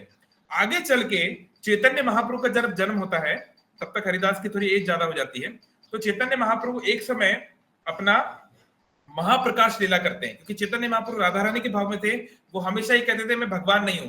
कोई चैतन्य महाप्रभु को बोलता था आप कृष्ण हो, तो वो अपने दोनों कान बंद करके बोलते थे कृष्ण कृष्ण कृष्ण, विष्णु विष्णु विष्णु, क्या तुमने बात बोल दी, क्योंकि वो राधा रानी के भाव में, राधा रानी कभी अपने आप को कृष्ण के रूप में स्वीकार नहीं करती, वो अपने आप को कृष्ण की दासी मानती है। तो उन्होंने जो है तो एक लेकिन लीला हुई महाप्रकाश लीला, जिसमें चैतन्य महाप्रभु ने अपना राधा कृष्ण के रूप में दर्शन दिया, तो उसमें वो हरिदास ठाकुर को बुलाते हैं और वो अपनी पीठ दिखाते हैं, चैतन्य महाप्रभु अपनी पीठ दिखाते हैं, उनकी पीठ पर बहुत सारे निशान हैं, वो चाबुक के निशान चैतन्य महाप्रभु की पीठ पे हैं। हरिदास ठाकुर रोने लगते, प्रभु आपके पीठ पर ये निशान कहां से आ गए, किसने आपको मारा है, और आपको कैसे चोट लग सकती है, आपका शरीर तो आध्यात्मिक शरीर है, आपको कैसे चोट लग गई। तो चैतन्य महाप्रभु बोलते हैं कि देखो जब तुमको उन्होंने मारा था 21 बाजारों में, तो तुमको दर्द नहीं हो रहा था, कैसे, क्योंकि मैं आके तुम्हारी रक्षा कर रहा था, तुम्हारे सामने तुम्हारी पीठ पे मैं अपनी पीठ लगा देता था, तो वो मुझको लगती थी, तुमको नहीं लगती थी, है ना। तो इस प्रकार से भगवान कृष्ण इतने दयालु हैं कि अपने भक्त पर इस प्रकार का कष्ट नहीं होने देंगे। लेकिन हमें समझना है हरिदास ठाकुर एक शुद्ध भक्त है, वो प्योर डिवोटी है, उनकी स्थिति बहुत हायर है, हम लोग उनकी तरह शायद ना बन पाए, है ना। ऐसे रियल वर्ल्ड एग्जाम्पल आज भी हैं, ऐसा नहीं है कि ये 500 साल पहले 5000 साल पहले हुआ कि जटायु ने सीता देवी के लिए प्राण दे दिए, कि कोई ऐसा अभी भी होता है।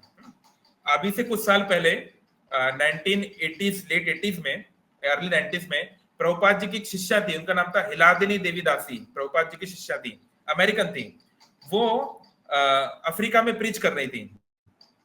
तो अफ्रीका में एक छोटे से कंट्री में एक सिटी थी जहां पर एक गुंडा था, एक मतलब एक मिलिट्री लीडर था, उसका नाम था कर्नल जॉनसन, है ना, उसका राज था। तो फिर बहुत लंबी कहानी है, क्या हुआ ये हुआ, लेकिन अल्टीमेटली कर्नल जॉनसन और उसके लोगों ने वहां पे जो मंदिर था इस्कॉन का, उस पर अटैक कर दिया, और केवल हिलादिनी माता जी गोरी थी, मतलब व्हाइट बॉडी की थी, बाकी जितने डिवोटी थे वो अफ्रीकन थे, यानी ब्लैक बॉडी थे। तो उसने बोला, उसको पता था कि अगर अमेरिकन को मारेगा तो बाद में दिक्कत होगी, अमेरिकन सरकार यहाँ पे आके नाटक करेगी, तो उन्होंने उनको बोला कि आप साइड हो जाइए। और फिर वो जो अफ्रीकन डिवोटी थे उसमें भी उन्होंने कहा जो लेडीज हैं उनको मैं नहीं मारता हूँ, उसका ये उसूल था कि वो लेडीज को नहीं मारता, तो उसने कहा लेडीज लोग साइड हो जाइए और जेंट्स को आज मैं मार के रहूंगा, कोई बचा नहीं सकता इनको। कोई गलती नहीं थी डिवोटीज की, बट बिना कारण कुछ हो गया था, वो एक लंबी स्टोरी है। उसने कहा कि आज इस मंदिर में जो भी पुरुष है वो जिंदा नहीं बचेगा, एक एक को मैं मार दूंगा आज। तो लेडीज को साइड किया गया। तो हिलादिनी माता जी उस समय तक थोड़ा 50s लेट 50s ऑलमोस्ट 60 को टच कर रही थी, तो वो सबसे सीनियर थी वो, और जितने भी जहाँ पे डिवोटी थे सब उनके स्टूडेंट्स थे, सब उनसे उम्र में बहुत छोटे थे, उनके बच्चे की तरह थे। तो हिलादिनी माता जी ने बोला कि मेरे होते हुए मेरे यहाँ पर किसी डिवोटी को मैं मरने नहीं दूंगी, और वो उसके सामने आके खड़ी हो गई। तो जॉनसन ने बोला तुम क्या कर रही हो, तुम अमेरिकन हो और तुम लेडी हो, तुम यहाँ से चले जाओ, तुमको मैं नहीं मारूंगा, चले जाओ। पर हिलादिनी माता जी नहीं माने। तो उस समय जॉनसन ने जो है उनके पेट पे गोलियां मारी थी, 7-8 गोली उनके पेट पे लगी, and she died on the spot. और उस कारण से जो है कई और डिवोटीज की जान बच गई, क्योंकि जब ये फायरिंग शुरू हुई तो लोग बच के इधर उधर निकल गए। तो बात फिर बाद में ये हुई, फिर बहुत अमेरिकन गवर्नमेंट ने हो हल्ला कर दिया, ये वो, उन्होंने अपने लोग बुला दिए, क्योंकि they are very conscious about their people. तो बाद में ये प्रश्न पूछा गया कि ऐसे कैसे हो गया, वो तो इस प्रभुपाद जी की शिष्या है, वो तो इतने अच्छे काम के लिए, वो तो भगवान ने उनकी रक्षा क्यों नहीं की, है ना। ये बहुत बार प्रश्न पूछा गया। तो ये आप देखेंगे शास्त्रों में ऐसे और भी एग्जाम्पल हैं, जैसे अभिमन्यु भगवान कृष्ण का प्रिय है, भगवान का प्रिय भांजा है, भगवान ने उसकी रक्षा क्यों नहीं की। वो 16 साल का बालक था, वो केवल 16 साल का बच्चा था, और वो हमेशा द्वारका में रहा है ऑलमोस्ट, भगवान ने इसको लाल पाल करके बड़ा किया है। उनकी पत्नी अभी नई नई शादी हुई है, और उनका बच्चा जो है अभी उनकी पत्नी के गर्भ में है, बच्चे का जन्म भी नहीं हुआ है। ऐसे यंग लड़के को इतनी बुरी तरीके से मार दिया गया, भगवान क्या करते रहे, है ना। ये प्रश्न उठता है। जटायु के समय क्या हुआ? तो हमें ये समझना है कि भगवान अपने इन महान भक्तों के द्वारा हमको सिखाते हैं कि भक्ति क्या होती है। केवल डायलॉग मारने से नहीं होगा कि भैया हम बोलते हैं ना प्रेम में, मैं तो तुम्हारे लिए अपनी जान दे सकता हूँ, हर लड़का हर लड़की के लिए यही बोलता है, बट क्या हम कितना उसको कर पाएंगे रियलिटी में, वो मुश्किल समय में पता चलेगा, है ना, डिफिकल्ट सिचुएशन में पता चलता है। तो ऐसे ही भगवान यहाँ पर एग्जाम्पल्स सिखा रहे हैं इन महान भक्तों के द्वारा, पांडवों के द्वारा, जटायु के द्वारा, अभिमन्यु के द्वारा, कि जिन लोगों ने भगवान की सेवा में अपने प्राण दे दिए हंसते हुए, है ना, और कैसे फिर उनके इस जो महान जो उन्होंने जो ये सेक्रीफाइस किया, इससे कैसे अन्य लोगों की हेल्प हुई और फिर अल्टीमेटली कैसे उनकी सदगति हुई, they went to a higher thing. तो हमें समझना है भगवान हमारी रक्षा करेंगे, लेकिन हमारी रक्षा करेंगे। भगवान ने गीता में बोला है ना, कौन सा फेमस श्लोक है, आखिरी लाइन बोल के बंद कर रहे हैं, 9 बज गया, कौन सा श्लोक है फेमस, कि मैं हर हालत में अपने भक्तों की रक्षा करता हूं? कौन सा श्लोक है, कौन सा है? प्रतिजानी ही नामे भक्ता प्रणश्यति। कुंती पुत्र तुम ये घोषणा कर दो, मेरे भक्त का कभी नाश नहीं हो सकता। तो यहाँ पे हमें ध्यान रखना है, मेरे भक्त का नाश नहीं होगा, हमारा नाश नहीं होगा, लेकिन हम यानी आत्मा का। भगवान ने कभी शरीर की गारंटी नहीं ली है कि कुंती पुत्र तुम घोषणा कर दो कि मेरे भक्त का शरीर का नाश नहीं होगा। नहीं, शरीर का नाश होना निश्चित है, वो होना ही है, आज नहीं तो कल। तो भगवान हमारे शरीर की रक्षा करेंगे कि नहीं, डिपेंड्स, कर भी सकते नहीं भी कर सकते, लेकिन हमारी सदगति जरूर होगी। मतलब हमारी कॉन्शियसनेस को वो कभी डाउन नहीं जाने देंगे अगर हम भगवान के अनुसार चल रहे हैं तो, है ना। बाकी देखिए, शरीर आज कभी भगवान बचाएंगे, कभी नहीं भी बचाएंगे, है ना। तो इसी तरीके से कभी हमारा एग्जाम में अच्छे नंबर आएंगे, कभी नहीं भी आएंगे, कभी हमारा बिजनेस में प्रॉफिट होगा, कभी लॉस भी होगा, कभी रिलेशनशिप अच्छे रहेंगे, कभी खराब भी रहेंगे। ऐसा नहीं है कि आप भक्ति कर रहे हैं तो आपको कोई हम यहाँ पे झूठ बता दें कि आपको एक सपना दिखा दें कि कोई परेशानी नहीं आएगी लाइफ में, ऐसा नहीं होगा। क्योंकि हमारे बहुत सारे पुराने प्रारब्ध हैं, हमने बहुत सारे जीवों को कष्ट दिए हैं, ना जाने कितने मर्डर रेप हम लोग कर चुके हैं पिछले जन्मों में, वो सबका हिसाब किताब है। भगवान उसको कम कर देते हैं, बिल्कुल ना के बराबर कर देते हैं, लेकिन फिर भी जब तक हम लोग उन कष्टों को नहीं लेंगे, हम लोग सीरियस नहीं बनेंगे, सिंसियर नहीं बनेंगे भक्ति के प्रति, या भगवान के धाम जाने के प्रति, या आध्यात्मिक चेतना में आने के प्रति। हम लोग अपनी सेल्फिश कॉन्शियसनेस को नहीं छोड़ेंगे। भय बिन प्रीत ना होए, कहते हैं ना, बिना भय के प्रीत नहीं होती है। तो इसलिए ये रियलाइजेशन आना जरूरी है। इसलिए भगवान अपने भक्तों को थोड़ा थोड़ा कष्ट होने देते हैं, है ना। क्योंकि लेकिन कैसा, भागवतम में श्लोक है कि मान लीजिए एक बहुत बड़ा सागर है, महासागर, मान लीजिए हमारा कष्ट जो है, हमारे जो कष्ट हमारे लाइफ में आने थे, हमारे कर्म फल के कारण हमने इतने बुरे बुरे काम किए पिछले जन्मों में कि एक सागर के समान कष्ट हमको मिल रहे थे, लेकिन भगवान उनको कितना कम कर देते हैं। मानो एक बछड़े के पैर से जो गड्ढा होता है, एक बछड़ा जो गड्ढा करता है छोटा सा, उसमें जितना जल है उतने कम वो कर देते हैं, यानी करोड़ों पाप को वो एकदम कम कर देते हैं, है ना, ताकि उनका भक्त तेजी से जो है आनंद के साथ भक्ति कर सके। ओके, तो ये था Gajendra Moksha. Hare Krishna. All right, any questions और कमेंट्स? हरे कृष्णा प्रभु जी। प्रभु जी, जो भगवान विष्णु है वो गजेंद्र का हेल्प करने के लिए गरुड़ पर सवार होकर क्यों जाते? वो तो अकेले भी जा सकते थे ना। बिल्कुल जा सकते हैं, अकेले भी आ सकते हैं, जैसे कि ध्रुव महाराज के केस में आए, कभी कभी अकेले भी आते हैं, लेकिन वो उनकी सवारी है। अब भाई आप मुझे अपने घर बुलाओगे तो मैं अपनी गाड़ी या बाइक या साइकिल जो भी है मेरे पास उसमें आऊंगा ना। तो गरुड़ देव उनके एक सवारी है, उनको वो ले जाना पसंद करते हैं। जरूरी नहीं था जाना, लेकिन उनको पसंद करते ले जाना, दैट्स इट, है ना। अब गरुड़ को वो क्यों पसंद करते हैं आप उनसे ही पूछिएगा। गरुड़ बहुत शुद्ध भक्त हैं, भगवान की सेवा में उनको बड़ा उनका प्रीति है, इसलिए भगवान को भी अपने सेवक पसंद है ना। ठीक है, anything else? How to have patience to tackle those pains we face during bhakti. अभी हम भक्ति कर रहे हैं लेकिन जीवन में कष्ट आ रहे हैं, तो कैसे धैर्य बना के रखें और आगे बढ़ें, यही तो परीक्षा है। तो ये कैसे इजी होगा? अंग्रेजी में कहावत है, if you want to be fired up, be with people who are fired up. अगर आपको धैर्य सीखना है तो उन लोगों के साथ रहिए जिनके अंदर धैर्य है। है ना। अगर आपको कष्टों से कैसे आगे बढ़ना है, सीखना है, तो उनका संग करिए, है ना, उन सीनियर डिवोटीज का संग करिए, उनके साथ रहिए, उनको सुनिए, जिन लोगों ने इन कष्टों को झेला है या जो लोग इन कष्टों को झेलना जानते हैं, तो उनके साथ रहने से आप भी थोड़ा थोड़ा सीख जाएंगे, है ना, लाइक दैट। तो ये शॉर्टकट है। बाकी लॉन्ग कट तो यानी वैसे तो साधना तो करनी ही पड़ेगी, तो धीरे धीरे होगा ही, लेकिन संग का प्रभाव पड़ता है। अगर हम लोग डाउन फील कर रहे हैं, है ना, जैसे प्रभुपाद जी के जो गुरु महाराज थे भक्ति सिद्धांत प्रभुपाद, उनकी बायोग्राफी में ये आता है, उनके जो शिष्यों ने लिखा है कि कभी कभी मठ में, गौड़िया मठ में क्या होता था, कुछ कुछ विवाद हो जाते थे। कोई भक्त बोल रहा है ये होना चाहिए, कोई बोलता है कुछ और होना चाहिए, तो कभी कभी लड़ाई हो जाती थी, मतलब थोड़ा कटु वचन हो जाते थे। तो दोनों भक्त पहुंचते थे भक्ति सिद्धांत प्रभुपाद जी के पास कि हम इनकी कंप्लेंट करेंगे कि प्रभुपाद महाराज इन्होंने हमें ऐसा बोला, इन्होंने ऐसा कहा, ऐसे करके। तो दोनों भक्त उनके पास जाके बैठ जाते थे। तो भक्ति सिद्धांत प्रभुपाद जी को जब देखकर, उनका कीर्तन सुन के या उनकी हरि कथा सुन के इतना आनंद आता था कि वो भूल जाते थे अपनी प्रॉब्लम, कि यहाँ पे हम कंप्लेंट करने आए कि हमारा रूम में ये प्रॉब्लम हो गई, कि इन्होंने ये बोल दिया, वो सब बातें वो भूल जाते थे। तो बाद में भक्ति सिद्धांत प्रभुपाद पूछते थे, अच्छा आप दोनों मेरे पास आए थे कुछ काम से, क्या काम था? तो बोले नहीं नहीं कोई काम नहीं, हम तो ऐसे ही आपका दर्शन करने के लिए आए, ऐसे। तो कहने का मतलब इस प्रकार के अगर महान भक्तों का या एटलीस्ट सिंसियर भक्तों का अगर हम संग कर पाए तो इजी हो जाता है मुश्किल समय में। इसलिए काउंसलिंग की इंपॉर्टेंस है ना। जब हम डाउन फील कर रहे हो तो किसी सीनियर भक्त से, मेंटोर से, शिक्षा गुरु से, उनसे शेयर करना चाहिए, है ना, तो होता है, तो it will work. Okay, next. तो प्रभु जी हरे कृष्णा। प्रभु जी भगवान का नाम हरि तब पड़ा ना जब उन्होंने गजेंद्र का उद्धार किया, या पहले से था?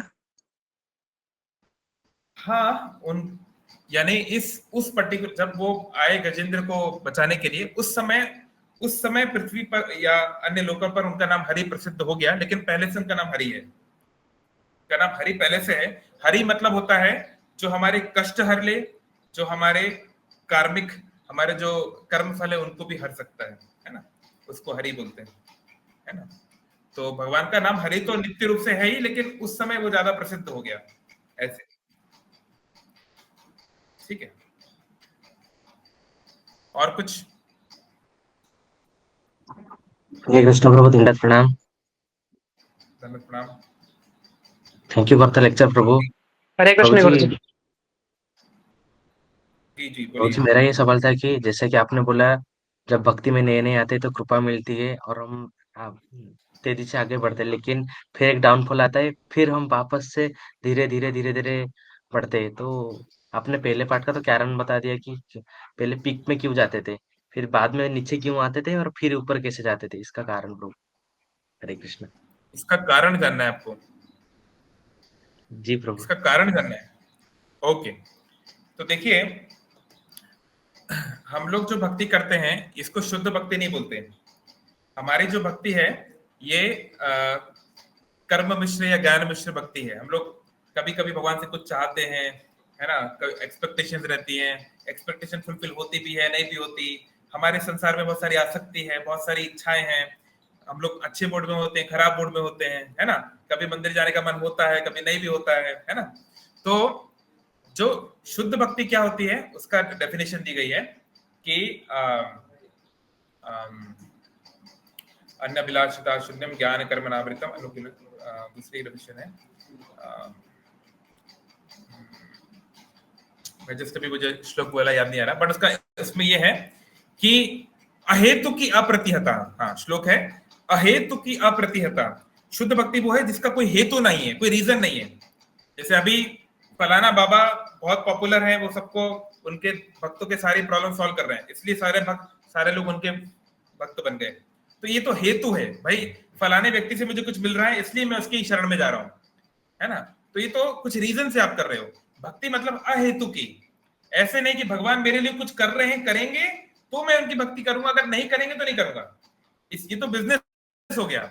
जैसे मेरा बॉस मुझे सैलरी देगा तो मैं उसके यहाँ काम करूंगा, नहीं देगा तो नहीं करूंगा। तो ये भक्ति नहीं, ये प्रेम नहीं है भाई। आपकी पत्नी आपके लिए अच्छा भोजन बना रही है तो वो मेरी पत्नी है, स्वीट बाई है ना, हनी है, ये है वो है। लेकिन अगर वो आपके लिए खाना नहीं बना रही है तो वो आपका प्रेम अगर कम हो गया तो वो फिर प्रेम नहीं है। प्रेम अहेतु की होना चाहिए। है ना। तो भगवान की जो भक्ति है उसका कोई और अप्रतिहता मतलब कोई रुकावट नहीं होनी चाहिए। ऐसे नहीं सुबह हो रही है शाम को नहीं हो रही, सावन में हो रही है भद्र में नहीं हो रही, कार्तिक में हो रही है कभी और नहीं हो रही, स्कूल में हो रही है घर पे नहीं हो रही, ऐसे नहीं, वो लगातार होनी चाहिए। ये शुद्ध भक्ति का लक्षण है। तो हमारी भक्ति जो है वो शुद्ध नहीं होती, हमारी भक्ति जो है मिक्स्ड होती है। तो हमें क्या करना है, हमको जो शुद्ध भक्त हैं जितना हम उनके सरेंडर होते जाएंगे, जितना हम उनके साथ रहेंगे, उनके पद चिन्ह को फॉलो करेंगे, धीरे धीरे हमारी भक्ति उतनी शुद्ध होती चली जाएगी, उतना परसेंट, है ना। तो इसलिए शुरुआत में क्योंकि हमारी कोई भक्ति प्योर होती नहीं है, हमारी 99% सेल्फिश कॉन्शियसनेस है, 1% कृष्ण कॉन्शियसनेस है, तो इसलिए हमारा डाउन होता है, कभी अप होता है, कभी डाउन होता है। इसलिए हमें अपनी बैटरी को रिचार्ज करते रहना चाहिए। हमें सत्संग की आवश्यकता है, हमें भगवत प्राण भक्तों की आवश्यकता है ताकि हमारी बैटरी चार्ज रहे, है ना। तो वो उससे फिर हमारा स्लोप काफी ऊपर जाएगा, फिर थोड़ा नीचे भी जाएगा तो चलेगा, फिर ऊपर चढ़ सकता है ना। तो इट इज ओके। भक्ति जो है साइन कर्व की तरह ऊपर नीचे होती है, लेकिन एक थ्रेशोल्ड होना चाहिए, इससे नीचे नहीं। ऐसे नहीं कि कुछ भी नीचे मतलब कुछ भी चले जा रहा है, नहीं, एक एटलीस्ट एक मिनिमम रहना चाहिए, है ना। हो सकता है कि आज मैं सपोज आप 8 माला करते हैं, है ना, तो आज मैं 10 माला नहीं कर पाया, तो ठीक है, कम से कम 8 आपका जो मिनिमम उतना तो आप करो। आप 16 नहीं कर पाया तो 8 तो करो, है ना। आज आपने मूवीज देखने चले गए, इट्स ओके, लेकिन मूवी देखने का मतलब नहीं कि पॉर्न मूवी देखने चले गए, है ना। या फिर आपने कुछ खा पी लिया तो इट्स ओके, बाहर खा पी लिया, इट्स ओके, पर इसका मतलब नहीं कि कुछ भी नॉनवेज खा लिया, है ना। तो there has to be a minimum standard, उससे कम बर्दाश्त नहीं होना चाहिए। लेकिन कभी कभी थोड़ा बहुत ऊपर नीचे चलता है, इट्स ओके, है ना। All right. हरे कृष्ण दोनों प्रभु जी, धर्मिक प्रणाम प्रभु जी। प्रभु जी। वो जैसे विष्णु भगवान हर जगह है, तो मतलब वो गजेंद्र पे बैठ के ही क्यों गए? वो मतलब हर जगह प्रकट हो सकते हैं, तो गजेंद्र के सामने उसी क्षण प्रकट हो जाते हैं, मतलब वो सवारी की तरह क्यों गए? बिल्कुल, प्रभु जी का बहुत अच्छा प्रश्न है कि भगवान विष्णु तो सर्वव्याप्त हैं, वो तो वहीं पर थे, पानी में भी थे, हर जगह थे, तो वो वहीं पे क्यों नहीं प्रकट हो गए। तो देखिए, इसलिए सबको लीला बोलते हैं। लीला मतलब होता है ड्रामा। ड्रामा एक मूवी है ये। अगर मूवीज में ट्रेजेडी नहीं होगी, अगर उसमें कोई दुख नहीं होगा, कोई सुख नहीं होगा, कोई विलन नहीं होगा, तब तो हीरो आएगा, हीरोइन को बचाएगा, तब तो मजा आएगा। अगर पहले ही सीन में भाई ये सब कुछ नॉर्मल है, हीरो आया उसमें खत्म, तो फिर मजा क्या आएगा। तो इसलिए इस सबको लीला बोलते हैं। और भगवान योग माया के प्रभाव से ऐसे ऐसी चीजें करवाते हैं ताकि लाखों साल बाद आप और हम इस गजेंद्र की लीला को सुने और इससे इंस्पायर हो, है ना। क्योंकि भगवान के इस भौतिक संसार में आने का मुख्य कारणों में से सबसे मुख्य कारण है हम सब जीवों को इंस्पायर करना, प्रेरित करना, रिक्वेस्ट करना कि भाई वापस चलो मेरे धाम, है ना।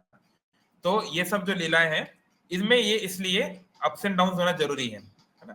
तो ये योग माया के प्रभाव से होता है और इससे पता चलता है ना कि भगवान कितना प्रेम करते हैं अपने भक्तों को। अब भगवान देखिए, वो भगवान चाहते केवल अपनी संकल्प शक्ति से, मतलब सोचने मात्र से, वहीं बैकुंठ में बैठे बैठे या फिर वहीं उस क्रोकोडाइल के हृदय में भी वो है परमात्मा के रूप में, वो उस शरीर को छोड़ देते।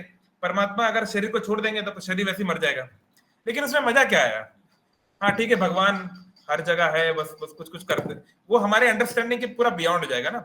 इसलिए भगवान नर लीला करते हैं, नरों जैसी लीला करते हैं, ताकि हम मनुष्य से रिलेट कर पाए। कि जैसे मान लीजिए मेरा बच्चा कोई तालाब में किसी मगरमच्छ ने मेरे बच्चे को पकड़ा हुआ है, तो मुझे कितनी तकलीफ होगी, मैं कैसे भागूंगा, मैं कैसे अपनी कार दौड़ा के जाऊंगा। नहीं, मेरा बच्चा रो रहा है, लोग उस खड़े हैं, फोटो खींच रहे हैं, इंस्टाग्राम पे डाल रहे हैं, ऐसा तो मैं इससे रिलेट कर पा रहा हूँ ना। तो ऐसे ही भगवान ये सब नरलीला करते हैं ताकि हम उससे रिलेट कर सकें और भगवान से हमारा प्रेम बढ़ सके अल्टीमेटली। तो तत्व की दृष्टि से आप जो बोल रहे हैं तत्व और लीला को मिक्स नहीं करना चाहिए। तत्व मतलब है रियल ट्रुथ, एब्सोल्यूट ट्रुथ, जो सच्चाई है वो अपनी जगह है, लेकिन लीला मतलब है कि अब उस ट्रुथ के साथ हमें कैसे भावों को मिक्स करना है ताकि आनंद की प्राप्ति हो। स्थायी भाव और संचारी भाव, उनको मिला के उससे हमें लीला भगवान या योग माया बनाती है ना। तो इट इज वेरी इंपॉर्टेंट, है ना। ओके प्रभु। तमिलवा प्रभु का प्रश्न है कि गजेंद्र ने भगवान विष्णु को लोटस ऑफर किया, तो इसका क्या डीप मीनिंग है। हाँ देखिए गजेंद्र थे तालाब में वहां पर लोटस था, तो उन्होंने, भगवान ने गीता में बोला है पत्रम पुष्पम फलम तोयम यो में भक्ता प्रेच्छति, जो प्रेम से भक्ति से मुझे पत्र देता है, पुष्प देता है, उसको मैं एक्सेप्ट करता हूँ, प्रसन्न होता हूँ। तो गजेंद्र ने अपनी जब प्रेयर्स की तो साथ में एक पुष्प भी दिया। तो कहने का मतलब है कि जरूरी नहीं कि वो पुष्प नहीं देते तो भगवान नहीं आते, ऐसी बात नहीं है। कहने का मतलब है हमसे जो बन सके। अब गजेंद्र उस समय कुछ भोग 56 भोग लगा के तो दे नहीं सकते, बेचारा मरे जा रहा है, आधा उसका पैर गया हुआ है, तो पास में जो था वो उन्होंने दे दिया। तो वही मैं बात बोल रहा हूँ, भगवान हमारा प्रयास देखते हैं कि हम क्या किए। तो गजेंद्र से जो बन सकता था उन्होंने किया, पास में लोटस फ्लावर था वो भी दिया, और लोटस भगवान को बहुत प्रिय है? कौन सा अपना श्लोक है भागवतम का, नमस्ते पंकजाय, नमो पंकजनाभाय, नमो पंकजमालिने, नमो पंकज नेत्राय, नमस्ते पंकजांग्रहे। भगवान का तो पूरा शरीर ही पंकज के समान है, पंकज मतलब लोटस है ना, किस समान सॉफ्ट है, और वो कलर भी थोड़ा भगवान के उससे कभी कभी मैच करता है ना। तो like that, so lotus signify करता है भगवान को, दैट्स ट्रू। और दूसरा, उसके पास जो हो सकता था उसने दिया। तो ये भी इंपॉर्टेंट है कि भाई, जैसे मैं आपको एक एग्जांपल देता हूँ, प्रभुपाद जी जब 1976 में मायापुर में नया जमीन खरीदी गई थी, छोटा छोटा कुछ झोपड़ी वगैरह बना था, वहां पे प्रभुपाद जी रह रहे थे और कंस्ट्रक्शन चल रहा था। तो 77 अर्ली 70 की बात है। तो उस समय भक्ति चारू महाराज उनके सर्वेंट थे, उनकी सेवा करते थे। तो उस समय कलकत्ता के एक व्यापारी जो रिटायर हो गए थे, 65-70 साल की उम्र थी, वो वहां पर आए और उनको बड़ा अच्छा लगा। तो उन्होंने प्रभुपाद जी से कहा कि मैं आपके पास यहाँ रहना चाहता हूँ आश्रम में। तो प्रभुपाद जी ने कहा कि ठीक है, आप रह सकते हैं। हालांकि वो बहुत बड़े बिजनेसमैन थे, तो उनके लिए तो फैसिलिटीज उतनी उस समय थी नहीं, पर ठीक है, उन्होंने कहा कि नहीं मुझे ज्यादा फैसिलिटी नहीं चाहिए, मैं तो यहाँ भगवान का भजन करने आया हूँ। तो वो आ गए इस प्रकार से। तो कुछ दिन बाद प्रभुपाद ने भक्ति चारू महाराज से पूछा कि वो जो आए हैं रहने के लिए आश्रम में, तो उन्होंने जब वो ज्वाइन किए, जब वो आश्रम में आए, तो क्या उन्होंने कुछ मंदिर को डोनेशन दिया, क्या वो अपने साथ कुछ पैसा लेकर आए? तो भक्ति चारू महाराज ने कहा ठीक है, मैं पता करवाता हूँ। तो उन्होंने पता किया कि वो तो आए हैं अपने साथ कुछ कपड़े वपड़े लेकर, कोई ज्यादा धन संपत्ति लेकर नहीं आए, और जो भी उनकी धन संपत्ति थी, जो कुछ भी था, बैंक अकाउंट वगैरह, सब अपने बच्चे पत्नी उनके नाम करके आए हैं। तो प्रभुपाद ने कहा ये व्यक्ति ज्यादा समय पर आश्रम में नहीं रह पाएंगे, ज्यादा समय आश्रम में रह नहीं पाएंगे। तो उस समय भक्ति चारू महाराज सोच रहे थे कि ऐसा क्यों बोल रहे हैं। तो बाद में ये बात हुई, कुछ दिन बाद वो व्यक्ति चले गए। तो उससे क्यों ये हुआ? क्योंकि देखिए, भगवान, अगर सच में हम भगवान को प्रेम करते हैं, अगर सच में वो हमारा प्रेमी है, तो हम उसको अपना बेस्ट देना चाहेंगे, है ना। जो लोग इस संसार में थोड़ा बहुत प्रेम किए वो उससे रिलेट कर पाएंगे। भाई, प्रियतम को हम अपना बेस्ट देते हैं। हम भले ही नोकिया फोन चलाएं, हम उसको आईफोन देंगे, अगर हमारी हैसियत है तो। अगर हमारी हैसियत है तो हम नोकिया फोन चलाएंगे पर उनको आईफोन देंगे, है ना। हम भले ही साइकिल पे चले, उनके लिए अच्छी कार लेंगे। ये प्रेम की निशानी है कि भले ही मुझे बेयर नेसेसिटी मिले, लेकिन उसको मैं जितना हो सके बेस्ट दे सकूं, है ना। तो जब किसी के पास अगर धन संपत्ति है लेकिन वो भगवान को नहीं दे रहा, यानी उसका धन संपत्ति में ज्यादा अट्रैक्शन है एज कंपेयर टू भगवान, है ना। कोई गरीब आदमी, उसके पास पैसा है ही नहीं, तो वो भले 1 रुपया भी दान करे, वो बहुत बड़ी बात है, क्योंकि उसके पास तो है ही नहीं। लेकिन जिसके पास है वो नहीं दे रहा, तो यानी कि उसका उस चीज के प्रति ज्यादा अट्रैक्शन है ना। ऐसे ही मान लीजिए कोई व्यक्ति जवान है, उसके पास समय है, लेकिन वो केवल डोनेशन दे रहा है, वो केवल धन दे रहा है, वो अपना समय नहीं दे रहा, तो फिर भगवान उससे ज्यादा प्रसन्न नहीं होंगे। क्योंकि वो धन दे रहा है वो ठीक है, लेकिन उसके पास बहुमूल्य समय है, पर वो समय नहीं दे रहा, है ना, कहने का तात्पर्य। तो ऐसे हमें समझना है कि भगवान, इस गोल्डन स्टेटमेंट को याद रखिए, Krishna doesn't see much how Krishna is not much impressed by how much we give, but he is more concerned about how much we kept for ourselves. भगवान ये ज्यादा नहीं देखते हैं पर ज्यादा नहीं कि इसने मुझे क्या क्या दिया। भगवान ये देखते हैं कि इसने अपने लिए क्या क्या रखा, ये अपने लिए कितना रखता है, क्या रखता है। भगवान उस चीज में ज्यादा इंटरेस्टेड है ना। तो ऑफ कोर्स हम लोग अभी उस लेवल पे नहीं है, बहुत लॉफ्टी लेवल है, हर कोई तो उस स्तर पे नहीं आ सकता, लेकिन कभी ना कभी हमारी ऐसी होनी चाहिए इच्छा कि जैसे एक प्रेमी प्रियतम के लिए सब छोड़ देता है, रोमियो ने जूलियट के लिए अपने प्राण दे दिए, है ना। तो ऐसे ही हमारे भी ऐसा एक समय आए कि जैसे रोमियो जूलियट एक समय एक दूसरे के बिना नहीं रह सकते, लैला मजनू नहीं रह सकते, हम भी भगवान के बिना ना रह पाए, ऐसा हमारा होना चाहिए। कब वो दिन आएगा पता नहीं, लेकिन आना चाहिए, है ना। ये बात चैतन्य महापुरी बोलते हैं ना कि कब वो दिन आएगा। What is that shloka from Shikshashtakam? नयनम गलदश्रुधारया बदनम गदगद हृदया गिरा पुलकेर निशितम बापू कदा तब नाम ग्रहणे भविष्यति। भविष्य में वो कब दिन आएगा जब ऐसा सब मेरा प्रेम आपसे डेवलप होगा। ओके, सो क्या क्वेश्चन था? I hope you got the answer. ठीक है, चलिए बहुत समय हो गया है, बहुत बहुत धन्यवाद। आप सब भी इस गजेंद्र स्तुति को पढ़िए, गजेंद्र स्तोत्रम को पढ़िए, 8वां स्कंद अध्याय 2, 3, 4।